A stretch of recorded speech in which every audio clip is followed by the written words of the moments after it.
Oi, Tervetuloa. Hoje eu vou falar novamente sobre a questão de trabalho para imigrantes aqui na Finlândia e também para outros lugares da Europa. Hoje não vai ter o meu rosto aqui, porque como a maior parte do que eu vou mostrar é um texto de uma pesquisa que eu encontrei, acho que não precisa mostrar o meu rosto por agora, vai ter só alguns comentários aqui em cima do texto, mas assim, o que eu queria falar hoje? Talvez vocês já tenham visto um vídeo que eu postei umas 2 semanas atrás falando sobre empregos aqui na Finlândia, e nesse vídeo eu tinha postado duas pesquisas que falavam sobre essa dificuldade dos imigrantes de conseguirem empregos, mesmo quando eles são altamente qualificados, aqui na Finlândia. E não sei se vocês notaram, mas as duas pesquisas tinham mais de 10 anos de diferença, ou seja, essas coisas continuam acontecendo. Pois bem, uma dessas pesquisas, né, é uma tese de doutorado que eu peguei e eu li, é essa daqui, que vai estar na tela. Ela saiu em janeiro de 2024, então tá bem recente. E assim, abriu a minha mente para muita coisa e eu gostaria de falar um pouquinho com vocês sobre o que está sendo discutido aqui, tá? Para a gente falar um pouco em relação a isso de trabalho na Finlândia, caso seja a sua intenção vir para cá. Mas antes disso, eu quero só falar duas coisas. Eu não vou falar aqui sobre a importância desses trabalhos, de quanto que é importante o trabalho de limpeza, quanto é importante o trabalho de enfermagem, ou de pedreiro, do que quer que seja, não é essa questão que está sendo discutida aqui. O que eu vou falar aqui é, muitos imigrantes, mesmo que são altamente qualificados, eles chegam aqui na Finlândia e eles não conseguem emprego na área deles, nem em nenhuma outra área que seja minimamente próxima daquilo do qual eles são formados, tá? É essa a questão. E segunda coisa, se vier comentário de porque não é para imigrar mesmo, tem que ficar no seu próprio país. Porque ninguém gosta de imigrante, ninguém mandou sair, esse tipo de coisa. Sabe que vai ser banido e simples assim. Eu não vou ficar deixando esse tipo de comentário aqui no canal. Se você caiu de paraquedas nesse canal agora, saiba que, tolerância zero com xenofobia. Eu sei que tem muito brasileiro que pensa assim também, sabe? Que fica reclamando das pessoas que migram e assim, as pessoas têm o direito de migrar, tá? Não venha falar sobre isso, sobre essa xenofobia em relação ao trabalho de outros imigrantes, até porque eu não vou passar pano do que acontece aqui na Finlândia com os imigrantes e eu também não vou passar pano com o que acontece com os imigrantes do Brasil, que eu sei que também tem muito maltrato com imigrante no Brasil, mas isso é assunto para outro vídeo. Vamos continuar aqui com o texto. Primeiramente, o que é falado nessa pesquisa aqui? Que os estrangeiros aqui na Finlândia, eles formam uma espécie de subcategoria de trabalhadores, né? E assim, essa pesquisa vai ser falando principalmente sobre a Finlândia, mas eu acredito aqui se tiver alguém que é da Noruega, ou da Alemanha, ou da Holanda, ou de algum outro desses países, pode realmente me confirmar se é assim também, porque eu já conversei com outros vários imigrantes de outros países que relatam mais ou menos a mesma coisa. Os imigrantes são marginalizados no mercado de trabalho finlandês por termos de contrato ruins, carreiras estáveis e renda irregulares insuficientes, entre outros, por causa de uma estruturação de mercado de trabalho. A nacionalidade do imigrante também é uma variável mais forte que molda os resultados da carreira, e que os imigrantes de países em desenvolvimento, que a gente sabe o que é, eram os mais desfavoravelmente afetados, enquanto os ocidentais eram os mais favoravelmente afetados. Aí aqui ela cita que as nacionalidades que mais são afetadas são os imigrantes da África e também do Oriente Médio, mas aqui, claro, vou ter que deixar também que países da América Latina também não estão muito melhores nisso. Aí vocês vão me dizer, mas é por causa do idioma, porque tem dificuldade de idioma, eles não vão. Você contrataria alguém que não fala direito? Pois bem, aqui nessa página já está falando que a extensão que a deficiência da língua finlandesa nos imigrantes representa um obstáculo legítimo à sua capacidade de desempenhar várias tarefas e posições no mercado de trabalho finlandês é contestada. Alguns estudos sugerem que os empregadores finlandeses provavelmente usaram o requisito de proficiência na língua finlandesa como arma de recrutamento para manter os migrantes fora de alguma posição em setores do mercado de trabalho em geral. O estudo sobre preconceitos dos empregados contra os candidatos mostrou que a proficiência da língua não melhora a empregabilidade dos participantes. Por outro lado, argumenta inequivocadamente que os empregadores finlandeses têm usado a proficiência na língua finlandesa como uma ferramenta de exclusão, com o resultado monopolista na distribuição de empregos em detrimento dos trabalhadores migrantes. E isso também é outra coisa com que eu já ouvi. Eu já vi pessoas que moram aqui há muitos anos e que também têm dificuldade de conseguir emprego, mesmo falando finlandês bem, porque vai passar a vaga, evidentemente, para alguém que é finlandês, mesmo que você tenha uma qualificação muito boa naquela área ali. Eu vou fazer alguns comentários a respeito do que eu já ouvi aqui. Evidentemente, é uma evidência anedótica, mas serve para não ficar só chato de só ficar lendo aqui uma coisa que está na tela, tá? Para falar que assim, olha, eu já vi isso acontecer, e outras pessoas também já viram acontecer. Então, assim, não é loucura da nossa cabeça. O regime de status legal, que é a ferramenta que rege as relações políticas, econômicas e sociais entre migrantes nacionais de países de terceiro mundo e o Estado finlandês, é uma instância da cidadania econômica. ele apresenta mecanismos para mercantilizar, comercializar e tornar a inclusão contingente, explicando como que seria isso. Tem um monte de regras e tem muitas condicionais com que você precisa cumprir para você poder ter a sua cidadania aqui. Vou dar um exemplo. Se você está vindo aqui com um contrato de trabalho, eles pedem que você ganhe no mínimo um valor X de euros para provar que você pode continuar aqui no país. Só que nisso tem dois problemas. Primeiro, às vezes acontece aquela coisa de eu preciso da documentação da permissão de residência para conseguir um emprego e eu preciso do emprego para ter autorização de continuar no país, sabe? Acontece isso também. E outra coisa que acontece é que assim, não é você que estipula o seu salário. Se você ganha pouco, você tá ganhando muito pouco, não tem por que você estar aqui na Finlândia. Se você ganhar mais, isso também pode gerar um problema. Teve esse caso aqui, por exemplo, que esse rapaz era um químico, e segundo a Finlândia, estava dizendo que ele estava ganhando demais para a profissão que ele tinha. Ou seja, querendo dizer que talvez ele tivesse utilizado suas habilidades em química para fazer alguma outra coisa legal. Então, assim, se você ganha pouco, não tem por que você estar aqui. Se você ganha muito, é porque você está fazendo alguma coisa legal. O status legal de estudante concedeu aos participantes da pesquisa o direito de residir legalmente na Finlândia para fins de estudo, mas também anexou pesadas condições socioeconômicas a esse direito, que transformou a instância de imigração em uma troca de direitos por estudo por trabalho. Então, assim, eu também já vi acontecer. Tenho uma colega em que o marido dela veio para cá para estudo. Ele é médico, mas aqui ele não consegue trabalhar enquanto médico, e ele estava trabalhando em alguma coisa bem assim. Eu não vou falar, evidente, a profissão para não expor, mas é uma coisa assim de. Como se fosse bater de porta em porta para vender coisas, sabe? É uma coisa mais ou menos assim. Nessa pesquisa ela fala tanto sobre quem vem aqui com o visto de estudante, fala quem vem aqui com o visto de trabalho, né? E também, no meu caso e de outras colegas, que é o pessoal que vem enquanto refugiado ou que vem por laços familiares. O que são os laços familiares? Por exemplo, eu casei com o Sam é finlandês, então eu estou nessa documentação enquanto um familiar de uma pessoa que vive aqui na Finlândia. Mas pode acontecer, por exemplo, que assim, você está no Brasil e aí o seu parceiro ou sua parceira tem uma proposta de trabalho aqui, essa pessoa vai vir aqui para trabalhar e você vai entrar nesse curso de integração igual que eu tô fazendo, sabe? E aí que as coisas complicam um pouquinho, porque isso pode, de repente, impactar no seu casamento também. Por quê? Lembra que eu falei que tem pouquíssimas profissões aqui com que você pode trabalhar com inglês? A grande maioria que vem para cá com visto de trabalho vem sabendo só o inglês, né? Só se tiver alguém aí que tá aprendendo finlandês em casa, com os vídeos que eu postei,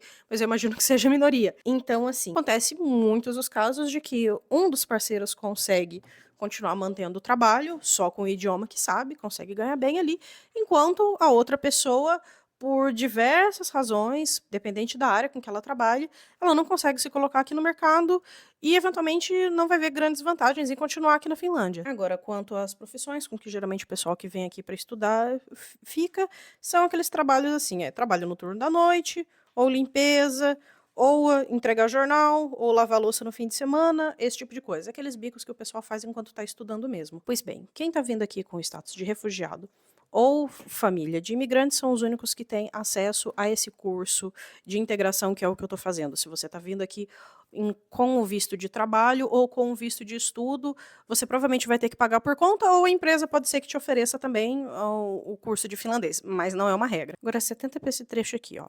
Refugiados e imigrantes familiares, né, que no caso são esses, por laços familiares, são os únicos imigrantes que têm o direito de participar do programa de integração patrocinado pelo Estado a partir do momento da chegada na Finlândia. Contingência em seu direito de ter direitos é garantida por benefício de integração e subsídios que são vinculados à participação. A maioria, se não todos os refugiados, por exemplo, provavelmente vão depender totalmente desses subsídios para sua subsistência. Vincular o subsídio à participação é, portanto, um controle muito eficaz. O participante do programa de integração patrocinado pelo Estado nesse estudo reclama que o design do programa limita suas possibilidades ocupacionais e profissionais e direciona para certas profissões. E eu fiquei tão feliz quando eu li isso aqui. Eu fiquei feliz e fiquei triste, lógico, porque eu pensei assim, bom, se existe toda uma pesquisa falando sobre isso daqui, é porque eu não tô doida de achar que realmente estavam empurrando a gente para certas profissões e para certos estudos. Vou dar um exemplo aqui. Quando eu terminei o meu primeiro curso de finlandês, a professora perguntou o que era que eu ia fazer, né? Se eu ia tentar já achar algum emprego, se eu ia continuar aprendendo. A maioria, evidentemente, continua aprendendo finlandês, porque o primeiro curso são pouquíssimos meses e você aprende pouca coisa. É um curso ali que tem uns 5, 6 meses, sendo desses 6 meses, um ali tem aquele estágio de idioma, que é aquele estágio com que você vai trabalhar em algum lugar ficar sem receber nada, só continuar recebendo o auxílio daqui do estado. E aí, assim, eu lembro que eu tentei explicar pra professora que eu não tinha como me comprometer de qual curso que eu ia começar a partir do ano que vem, porque tinha várias modalidades ali, porque o Sami estava aguardando para ser chamado aqui para a faculdade e talvez a gente tivesse que se mudar, né, de Helsinki para Tampere. Eu tentei explicar e aí ela simplesmente pegou, tá, então eu vou colocar você nesse daqui. E ela pegou e escolheu. E esse que ela escolheu era um desses cursos que era voltado já para você entrar para o mercado de trabalho. E eu lembro que tinha 4 categorias ali de curso. Uma delas era um curso mais lento que durava 6 meses. E realmente eu olhei e falei, bom, melhor, né, um curso mais devagar, que você aprende mais aprofundado. E ela falou que eu não podia pegar. Por quê? Não sei, por que não? Aí eu simplesmente perguntei para outros colegas também, depois que saíram dessa entrevista, né? E aí um deles falou assim: olha, eu queria pegar esse também de 6 meses, eu pedi para ela, e ela falou que não podia, porque era um curso que era muito fácil. E eu pensei assim, poxa, por quê, sabe? Por que um curso que de repente é um pouco mais longo, você não pode fazer? Então por que tem essa opção, né? Mas aí eu percebi que é porque eles queriam que você fosse estudar e fazer estágio e pegar um trabalho mais rápido que pudesse, sabe? Tem um pouco essa coisa do empurrar assim. Aí aqui fala mais um pouquinho, né? O foco principal do programa de integração é o treinamento da língua finlandesa, treinamento para o mercado de trabalho, incluindo colocação em prática no local de trabalho e treinamento de habilidade, muitas vezes em colaboração com instituições educacionais. Os participantes criticam o treinamento inadequado da língua como algo que prejudica a sua integração ao ensino superior finlandês, por exemplo. Como exemplo, um participante com status de refugiado disse que não conseguiu atingir o nível de proficiência na língua finlandesa que daria suporte à sua admissão em um programa de graduação desejado numa universidade finlandesa. Além disso, os participantes sentiram que foram direcionados a certas profissões por meio de colocações práticas no local de trabalho, bem como de qualificação, opção de treinamento oferecidas a eles. Indiretamente, as limitações de idioma e, portanto, as necessidades que são ignoradas pelo programa de integração determinam as futuras oportunidades do mercado de trabalho dos participantes. Semelhante aos estudantes imigrantes, os participantes do programa de integração estavam indo ou já estavam presos em ocupações de um primeiro emprego ruim, na enfermagem ou na indústria de restaurantes. E assim, gente, dos meus colegas, eu sempre pergunto qual que era o amate deles, no país de origem. Todos tinham alguma profissão, todos ali têm alguma graduação. E do que estão tentando empurrar para eles, né? E assim, tem desde o pessoal que é formado em direito, medicina ou ciências contábeis, todos são empurrados para ser larrihoitaja. Mesmo aqueles que de repente querem fazer um curso de alguma coisa que é realmente mais prático, que é um curso técnico que tem necessidade aqui na Finlândia, que eu já vi gente falando que quer ser eletricista ou que quer trabalhar na parte de mecânica, e são áreas que precisam também, mesmo assim eles falam que é para ser larrihoitaja. E aí eu já escutei também de outros colegas assim, falou, olha, eu não gosto de trabalhar com seres humanos, eu não tenho habilidade com isso, por quê? Que querem me empurrar para isso. Eu falei que eu não ia entrar nessa questão de se essas profissões são importantes ou não, se são necessárias ou não, mas assim, eu não sei por que eles empurram isso. E assim, ai, mas é um trabalho que precisa, não sei o que lá. Gente, por que ninguém quer trabalhar nessa área? Eu acho que não tá muito difícil de descobrir por que não querem, né? Se começa com sal, termina com lário. Né? Isso para além daquelas outras coisas com que eu já falei ali também, sabe? Os contratos que de repente são feitos à moda caralha, a dificuldade em você conseguir ter uma estabilidade, esse fluxo dessa carga horária também com que você tem que fazer cada vez mais horas, sabe? A coisa da flexibilização de contrato. Assim, o regime de status legal transforma refugiados e famílias de imigrantes e estudantes não apenas em trabalhadores, mas numa classe diferenciada de trabalhadores. Eles são forçados a serem adequados para o primeiro emprego ruim, e então são subordinados e relegados a uma posição periférica pelo valor de status de primeiro emprego ruim. Eu sei que você vai me falar, eu sei que você vai falar. Você vai falar assim, ah, mas é porque é primeiro emprego, né? Primeiro emprego a gente sempre pega uma coisa ruim, né? Daí depois vai subindo, vai aprendendo mais o idioma e vai melhorando. Vamos ver se isso acontece? A principal descoberta dessa análise foi que os esforços individuais da integração foram incapazes de eliminar ou permitir que os participantes manobrassem através de barreiras que afetavam adversamente sua integração e posição no mercado de trabalho. Além disso, a desconexão profissional entre o primeiro emprego ruim e os empregos desejados pelo participante elimina a possibilidade de mobilidade por meio de escadas ocupacionais. Não tem escada de mobilidade interprofissional realista entre limpeza e engenharia, ou mesmo entre cuidado geriátrico e enfermeiro da sala de cirurgia. Portanto, dessa forma, a segmentação do mercado de trabalho ajuda a tornar o primeiro emprego ruim, bem como outros empregos com termo subordinado de emprego e condições de trabalho, o emprego típico para os participantes daqui da pesquisa. Tá, mas e então por que isso acontece? Para além de racismo absoluto. Tem isso também, mas tem outras coisas. 2 motivos. Primeiro, o nível mais baixo do setor de serviços da Finlândia, que é o reino do primeiro emprego ruim, é essencial não apenas para a economia finlandesa, mas para o funcionamento de toda a sociedade finlandesa, especialmente para o funcionamento do bem-estar social finlandês. Serviços como trabalho social e assistência voltado para idosos e outros grupos demográficos vulneráveis, como pessoas em arranjos de vida assistido, bem como serviços que sustentam tendência para consumo, como o varejo online e mediador de plataforma, tornam-se necessidades primárias para uma parcela significativa da população finlandesa. Então, assim, quando vem algum político falar que vai zerar a imigração, que vai acabar com a imigração, que vai impedir a imigração de tudo que é jeito, eles sabem que isso não é verdade. Só o que eles estão tentando fazer, além de populismo para um dos casos, é simplesmente sucatear e afundar ainda mais a vida desses trabalhadores e colocar ainda como mais exploráveis possíveis. O que é o principal aqui? Que é o que, se eu pudesse, eu falaria isso todos os dias assim que eu pegasse a câmera para gravar um vídeo. Olha isso aqui. Quando os novos grupos étnicos entram no mercado de trabalho, eles são suscetíveis à exploração capitalistas que buscam minar os níveis salariais e normas de trabalho existentes, o que transforma em peões na luta de classe local. Forçados pelas circunstâncias a trabalhar mais por menos, separados da família e de outras distrações pela distância e frequentemente interessados apenas em ganhar dinheiro a curto prazo, os imigrantes estão bem situados para superar os locais. Dessa forma, o migrante é imediatamente considerado um ativo que fornece mão de obra barata para os empregadores, uma característica que permite sua armamentização pelas elites como um estímulo para disciplinar a classe trabalhadora nativa. Mais flagrantemente, a história está repleta de casos de imigrantes sendo usados como fura-greves, pois a tensão entre imigrantes e nativos é deliberadamente alimentada e explorada pelo capital como uma forma de minar os sindicatos. É esse o ponto, gente. A resposta para essa pesquisa toda é isso aqui. É luta de classes. O imigrante ele vai ficar nessa situação mais vulnerável, ele vai receber salários menores, e para muita gente que jura falar que odeia imigrante, que não quer imigrante no país, que isso daqui só traz a barbárie, não sei o que lá, são os mais beneficiados nisso. E eles sabem que não tem como barrar isso de imigração. E isso não vale só aqui, né? A gente já está vendo isso acontecer em outros lugares também.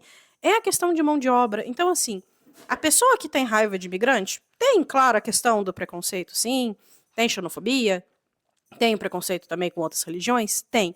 Mas, principalmente, tem essa questão de achar que o imigrante está roubando empregos. Mas, na verdade, quem está se beneficiando, quem está roubando emprego, quem está roubando alguma coisa, quem está prejudicando a sua vida, não é esse coitado desse imigrante que está sendo explorado, tentando se virar como pode. É quem está fazendo todo esse sistema de segregação funcionar. É o empresário. Porque aqui também tem essa questão política em que tem um partido que seria meio que equivalente ao partido, sei lá, como se fosse o Partido Novo, sabe? Que é o partido mais engomadinho liberal, que acha ótimo que tem imigrante porque pode pagar salários mais baratos. Enquanto tem outro que é claramente extrema-direita, fascista, que odeia imigrante e fala que vai zerar a imigração e porque os imigrantes estão aqui roubando emprego. Então, assim, discurso puramente populista, porque eles sabem que é essa mão de obra barata que sustenta a maioria dos trabalhos aqui da Finlândia, sabe? Porque, assim, cada vez que eu vejo essas propagandas falando, porque tem mais que sumir os imigrantes, gente, se acabar com todos os imigrantes, não tem como, né? Mas se desse para desaparecer, assim, por uma mágica, todos os imigrantes daqui da Europa, por uma semana, gente, isso daqui em 24 horas o negócio já não funcionava mais. E a gente já percebeu isso. Não tem como. Se você vive em outro país, você já percebeu. Eu já vi também outros brasileiros falando também na Alemanha, que assim, quando não foi pessoas da Europa do Leste trabalhar lá, simplesmente teve plantação que estragou, apodreceu, secou, subiu o preço de tudo. Por quê? Porque alemão não vai colher aspargo. Não vai. Quando eu comecei esse canal, para além de falar só da vida da Finlândia, eu também queria, evidentemente, botar isso na cabeça de quem estiver assistindo, que você não vai conseguir escapar da luta de classes mudando de país. Pode ser que você consiga ter uma melhora de uma qualidade de vida, que você consiga ter o básico, que no Brasil é ser considerado rico, mas aqui um cidadão comum vai conseguir ter, mas assim, não tem como fugir isso de luta de classes. Você vai continuar sendo trabalhador, independente do país que você tiver. Já vi muitas pessoas que são de direita no próprio país chega em outro país e se vê como minoria e fala, pô, aqui eu vou ter que ser de esquerda. Alguns ainda estão em negação, continua sendo de direita mesmo estando em outro país, aí eu não entendo o que passa na cabeça deles, mas aí também é questão de terapia. Mas assim, vai continuar tendo essa luta de classes, sabe? Então assim, eu sei que talvez você não tenha o menor interesse nessa parte política, estando aí no Brasil, que você não tem interesse em saber como funciona o sindicato, ou você acha que os sindicatos são tudo pelego, porque eu sei que tem muito assim no Brasil mesmo, mas assim, aqui tá bem claro, não só nessa pesquisa, mas tem muitas outras também. Eu vou deixar a pesquisa aqui no link, para quem quiser ler, tem também as outras referências, que assim, é um artifício. E a gente viu um exemplo disso super recente, que assim, foram demitidas algumas enfermeiras aqui e na mesma semana anunciaram que iam contratar enfermeiras brasileiras e vietnamitas. Vocês acham que iam pagar o mesmo salário para essas brasileiras e essas vietnamitas? E segundo, como que você acha que se sentiram essas pessoas com que foram demitidas? Será que elas estavam com muito amor por esses imigrantes? Sabe? O problema é que daí você tá focando no alvo errado. Você vai ficar com raiva dos imigrantes e não do corno imbecil do teu patrão que tá querendo economizar, sabe? Por último, mas não menos importante, no sistema com que faz com que esse corno do seu patrão tenha que economizar para gerar lucro, porque senão a empresa quebra, porque é assim que funciona o capitalismo, porque algumas coisas não deveriam ser mercadoria, como, por exemplo, saúde, mas aí eu já tô me repetindo, que eu tô até ficando sem ar aqui enquanto falo. É isso a pesquisa. Tem mais coisas aqui com que dá para ser falado. Tem aqui falando sobre o pessoal que vem enquanto estudante. Tem, para ter uma ideia do quanto é completa essa pesquisa aqui, ela fala até daquele caso que eu falei lá sobre aquele documento que você precisa para fazer uma conta em banco, mas que na verdade não serve para nada. Ela também fala que os finlandeses não precisam dessa documentação, mas os imigrantes precisam, porque senão eles não vão ter acesso a uma série de serviços. No contexto finlandês, o objetivo da integração que estrutura impõe ao contrário do que os imigrantes mantêm. O objetivo da integração, ao que parece, é usar os imigrantes como uma força de trabalho alternativa para empregos e papéis subordinados na periferia do mercado de trabalho finlandês. Também resulta um potencial desperdício e também, por último, mas não menos importante, é injusto. Aqui já está na conclusão, né, em que está falando que muitos imigrantes podem participar, que participou desse estudo pode estar investindo um ano da vida deles num sonho que não vai acontecer nunca, porque já tem esse sistema todo que é estruturado dessa maneira, que é para você não alcançar mesmo, sabe? Eu achei ótimo que ela fala aqui também que muitos finlandeses e provavelmente muitos imigrantes também acreditam que o sistema aqui é totalmente igualitário e que, de repente, eles só estão, sei lá, fazendo alguma coisa errada, sabe? Por não estar conseguindo o emprego. E, assim, tira essa culpa da sua cabeça. Se você chegou aqui nesse vídeo e você tá passando por essa situação, esse aqui eu já vou falar mais um pouquinho sobre isso. Então, assim, é muito bom. Talvez eu volte nesse texto novamente. Por favor, se puderem, leiam. Eu também já comentei desse texto com alguns colegas de sala. Vou enviar lá no grupo, vou ver o que eles falam a respeito disso. Alguns têm visões diferentes, mas todo mundo já percebeu que a banda toca aqui mais ou menos dessa forma. A diferença é que alguns acham que isso é uma questão temporária, porque a Europa e a Finlândia, evidentemente, estão passando por uma crise econômica. Mas, como eu falei, a pesquisa do vídeo anterior, as duas pesquisas tinham 10 anos de diferença. Então, assim, não é de hoje. E eu sei que vai ter gente que vai falar, ah, mas eu conheço fulano com que não foi assim, eu conheço ciclano que não foi assim. E, gente, que bom. De verdade, assim, que bom, sabe? Mas, assim, é saber que tem esse obstáculo. Eu tô falando isso daqui para você desistir de vir pra Finlândia, que é para você ficar com raiva de europeu, que é para você sair botando fogo em carro? Depende, mas não precisa. Não é bem isso. O que eu tô dizendo é que, assim, se você quer vir pra Finlândia, saiba que existe esse obstáculo e pense numa maneira de conseguir driblar esse obstáculo. Assim, não espere que o serviço de imigração vá te ajudar nessa parte. Não espere também que o curso de finlandês vá ser completo para você aprender o idioma, tá? Se possível, tenha contato com outros finlandeses, tente fazer um bom network com os outros imigrantes ali mesmo, tá? Simplesmente não espere ou não acredite em tudo que é dito para você nos setores de imigração e durante o serviço do curso de integração, porque ele já é totalmente orquestrado para com que você, no final, acabe trabalhando em empregos que não têm nada a ver com a sua qualificação. E eu tenho certeza que a grande maioria aqui tem mais o que contribuir para o país do que só ficar limpando o chão. Tá? Bom, é isso. Escreva nos comentários o que vocês pensam a respeito disso. E, novamente, se vier encher o saco falando que não é para imigrar, não sei o que lá, e imigrante não é bem-vindo, e isso só causa problema, já sabe o que eu penso disso, o seu lugar não é aqui no canal. Então é isso. Boa sorte para quem estiver aí na busca por trabalho aqui na Finlândia ou em qualquer outro lugar na Europa. E nada.